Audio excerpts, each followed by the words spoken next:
कभी कभी सभ्यताएं अपनी मजबूती से नहीं बल्कि अपनी कमजोरियों से महान बनती है।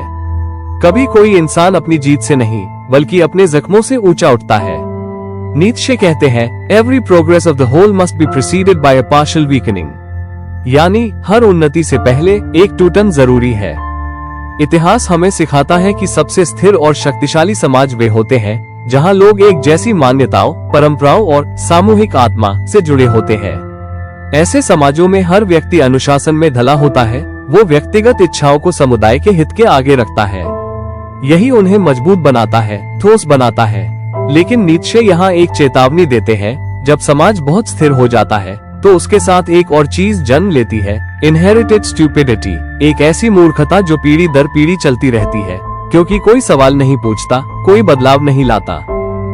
ऐसे समाज में असली प्रगति उन्हीं लोगों से आती है जो कमजोर माने जाते हैं, जो परंपरा से बंधे नहीं हैं, जो नैतिक रूप से अनिश्चित हैं, जो नई चीजें आजमाते हैं, गलतियां करते हैं। नीत्शे कहते हैं, यही लोग समाज के शरीर में घाव करते हैं और उन्हीं घावों के जरिए कुछ नया अंकुरित होता है। इनकी कमजोरी ही सभ्यता के लिए टीका बन जाती है। यही विक्षिप्त आत्माएं समाज में नई सच्चाई का रक्त भरती है। नीत्शे की दृष्टि में हर मजबूत शरीर को एक घाव चाहिए होता है ताकि वो नया खून स्वीकार कर सके। समाज तभी आगे बढ़ता है जब उसके भीतर स्थिरता और परिवर्तन दोनों का संतुलन हो। मजबूत लोग उस रूप को बचाते हैं और कमजोर लोग उस रूप को आगे बढ़ाते हैं। जितनी स्थिरता उतनी जरूरी हलचल। यही नियम व्यक्ति पर भी लागू होता है। नीत्शे कहते हैं, हर दोष, हर विकृति, हर पीड़ा अपने साथ एक वरदान भी लाती है। एक बीमार व्यक्ति शायद अकेला रहेगा, लेकिन इसी एकांत में वह शांत, बुद्धिमान और संवेदनशील बन सकता है। एक आंख वाला व्यक्ति अपनी एक आंख से गहराई से देखेगा, एक अंधा व्यक्ति भीतर की दृष्टि पाएगा, उसका श्रवण, उसकी आत्मा सब अधिक सूक्ष्म हो जाएंगे। यानी विकास केवल सर्वाइवल ऑफ द फिटेस्ट से नहीं होता, बल्कि ट्रांसफॉर्मेशन ऑफ द वुंडेड से भी होता है। नीत्शे आगे कहते हैं, शिक्षा का कार्य है व्यक्ति को मजबूत बनाना, इतना मजबूत कि कोई उसे उसके मार्ग से हटा न सके। लेकिन एक सच्चा शिक्षक केवल ताकत नहीं देता, वो अपने विद्यार्थी को घायल भी करता है। वो उसे जीवन के दर्द, असफलता और अकेलेपन से रूबरू कराता है, क्योंकि इन्हीं घावों में नए बीज अंकुरित होते हैं। वही व्यक्ति जो भीतर से टूटता है, वहीं से पुनः जन्म लेता है और श्रेष्ठ बनता है।